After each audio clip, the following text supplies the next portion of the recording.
कभी कभी जीवन में बहुत ही विचित्र विचित्र लोगन के सामना करे के पड़ जाला। बहुत ही विचित्र विचित्र लोगन के पाला पड़ जाला। कभी कभी ऐसन होला कि घर परिवार का ही व्यक्ति ऐसन रहे न जौन की तकलीफ देले के बाद आत्मिक संतुष्टि के अनुभव करे न। हमरे तो ई नहीं समझ में आवेला कि केहू के तकलीफ देले के बाद इतना ज़्यादा आत्मिक संतुष्टि आ कहाँ से जाला।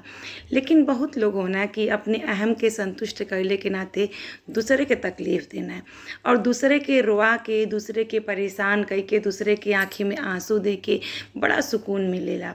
एकर एक ठो उपाय हवे। अगर ऐसन महसूस होताटे कि हमन के दुख से, हमन के रोवले से, हमन के आंसू से या फिर हमन के परेशान भइले से अगला बहुत खुश बा, बहुत प्रसन्न बाटे या फिर ओकरे बहुत ही आत्मिक संतुष्टि बाटे, तो एक काम रोक देवे के चाही। चाहे मन में कितना भी तकलीफ रहे, कितना भी आँख में आंसू आवे, लेकिन अपने आंसू के आँख में ही थाम लेवे के चाही। मन के तकलीफ आंसू से बाहर नहीं ले आवे के चाही। आ न त अनर्गल गुस्सा करे के चाही, लइकन के मारे पीटे के चाही। हम महिला लोगन में इस तनी समस्या और ज़्यादा हो जाला। काहे कि दिन भर इतना काम रहेला, घर के जिम्मेदारी है और ऊपर से केहू अगर ऐसन व्यवहार करता तो और ज़्यादा तकलीफ हो जाला।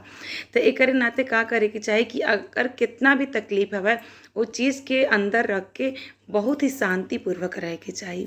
अगर अगला आपके परेशान कैले के हाइपर कैले के कोशिश करे तो उतना ही अपने चित्त के शांत, हृदय के शांत रखे के चाही। आप ध्यान देवें कि अगर जितना ही अपने आप के आप शांत करवें, अपने हृदय के शांत करवें और अगला के जवाब गुस्सा से बिल्कुल नहीं, एकदम शांत प्रकार से दें। थोड़ा सा अगर मुस्कुराहट आ जाए तो और भी ज़्यादा बढ़िया हो जाए। इस तरीके का व्यवहार आप करें तो आप देखवें कि कुछ दिन में धीरे धीरे वो व्यक्ति की आदत छूट जाए। काहे कि जब आप खुश रहबें या फिर शांत रहने की कोशिश करबें तो व्यक्ति के रह नहीं जाए। वो व्यक्ति बहुत ज़्यादा परेशान रही और देख देख के किलसत रही, तो आपका कुछ ना बिगड़ी, वो व्यक्ति के ही सुख चैन छिन जाई।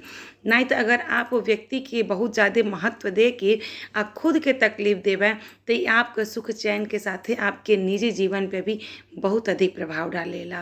तो ऐसे अगर केहू दुख तकलीफ परेशानी आंसू देवल चाहे तो दूसरे के देवले से आपन सुख चैन खवौले का कोनो मतलब नहीं है। उतने शांत, उतने खुश अपने बच्चा में, अपने परिवार में खुश रहे के चाहिए। अगला के बिल्कुल आभास नहीं होके देवे के चाहिए कि तकलीफ बा। देख के किलसत रहे, आनंद लें आप, लेकिन दूसरे के आपन सुख चैन कभी छीने नहीं देवे के चाहिए।